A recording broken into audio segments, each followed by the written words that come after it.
Krakens are majestic creatures and noble protectors. I'm just Ruby Gillman, normal teenager. That was probably one of the biggest challenges that cinematography, our layout department, had to figure out. You know, when Ruby's swimming through the ocean, for example, she's swimming at 40 miles per hour. And then you have a small character, Chelsea. I couldn't even tell you how fast Chelsea would have to be able to keep up. Her tail, you wouldn't even see her. She'd have to be a little blurred. And then, of course, you know, when Ruby transforms, she's wearing clothes. So we had lots of conversation about, like, would the clothes grow with her? Like, how would that work? And so, you know, we really did have to cheat and hide a lot. And, you know, we used fog to help us. We used lighting to help us. But ultimately, like, I think what we achieved is pretty believable. When we started designing Ruby and gave her these very, like, tubular shapes, Carlos Portolas, who is our head of character animation, really wanted to be able to highlight the contrast of how she moved on water when she was trying to, you know, stand up straight and fit in with the humans, and then how she would appear underwater, which would be super fluid and at home. And so he worked really closely with our rigging team. Normally, you've got points for all the different joints, but they created like 9,000 points so that they could move her arm and have it have that very fluid, curvy bend to all of her movements. And the other part was really giving this understanding of Ruby's journey. So she's been carrying around this weight, so to speak, of pretending to be a human.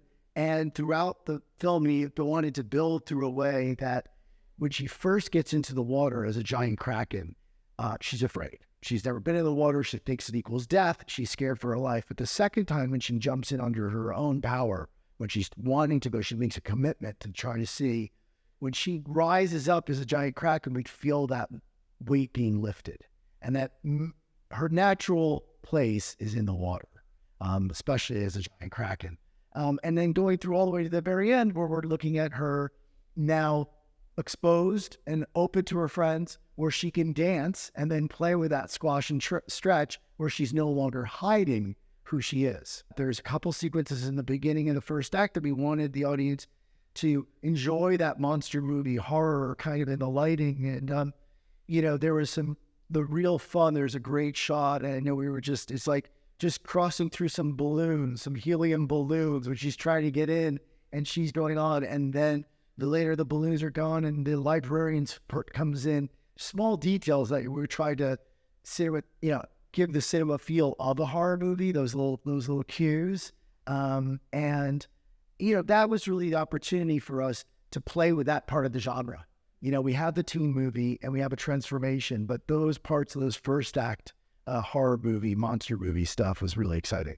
We went through many iterations for how the story was going to evolve and how we would ultimately have this, you know, dynamic kaiju style battle between Ruby and the evil mermaid. And so because Ruby is 300 feet tall, you know, we needed to have Chelsea be just as formidable as she is. And so with the power of the trident, she's able to transform. And, you know, it was really our art department and our effects team working together who proposed this idea of her, you know, I think it started with a character sketch from Taylor Krakenbull. And they took that and then did these incredible tests of what it would look like to have, you know, 150 feet of water sucked up from the ocean floor into her hair. And then, of course, it became, you know, a complicated dance between effects and lighting to be able to render that. And we also had to work very closely with our story team and our head of layout, our cinematographer, to make sure that we could achieve such an incredible spectacle with the time and the budget that we had. We were very lucky because you know, Dave Wolver had visual effects, and Lawrence Lee, POV. They worked on the How to Train Your Dragon series before, so there was a lot of shorthand and a lot of knowledge, especially with the water fights and the way that was being rendered in our big final battle. And we just took an approach that we got everybody, almost all the disciplines in one room at the time, to walk through and just constantly look through just boards, you know, sketches, boards on ways where we can produce this at a budget, but also that made it look the best and the most epic for what we wanted. And so there was obviously camera choices with our head of layout, but then there was, the fun of those situations is that it also gives those departments and those disciplines a chance to be creative and bring to the party their artistry. And so that kept on being a dialogue and that we had and really worked through previs. Not as much storyboarding, candidly, because the scale was so big of these characters that in storyboarding, we would sometimes be like, oh, that's fine, and realize, oh, if they threw a house, it's like this. So there are certain things, there was a lot of cheats going on. And so really what we got through is working with previs very quickly with a lot of great artists that were laying down tons of footage for us to kind of cut and chop up. So that, I think, was a particular use of that discipline that we couldn't have done probably 5-7 years ago because the rings of previs wouldn't have allowed it. Really, it came together towards the end of our schedule, and it really was that collaboration of all those different departments coming together and being very strategic about where we were putting the camera, what we were highlighting. The one shot we knew we wanted was the one of Ruby rising up and saving that prom boat as that kind of twist on that, stereotypical image of a kraken that's normally pulling a ship down. We wanted Ruby to be rising up with the ship. And so that was always the thing we were working toward. So, it was one of the most challenging sequences in the movie, but it was also one of my favorites because I think there's so much exciting action in it, but then the resolution is so heartfelt and really ties all the different stories together in such a beautiful way that, it still gives me chills when I see it. That both because of where the stories come together and the sweet little love affair between Connor and Ruby, but also the scale of the shot of it rising up and with the water being pulled out by her hair. Pierre-Olivier Vincent, our production designer, really modeled it almost after a coral reef, almost such a reef-like, the way that things are, the way those houses are set on land and on the dock, and that even there's not really a lot of streets. Almost everything's by boat, and there's little canals throughout the entire thing. And that was to give it an environment that Ruby would feel, and the Gillmans, the whole family would have felt at home.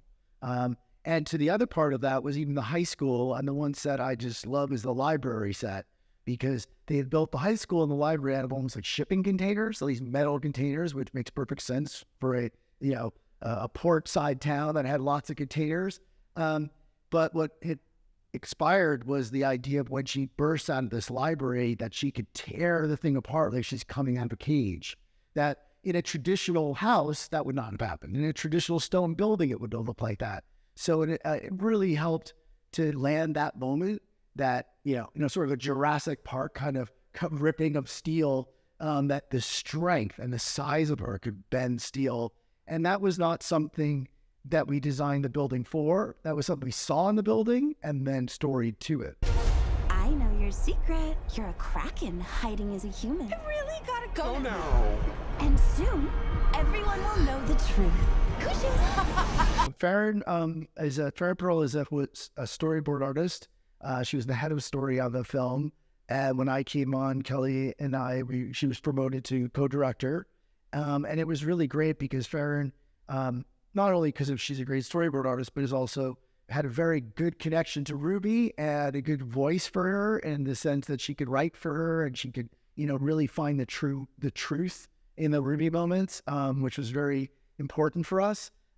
So that was really a real help to me.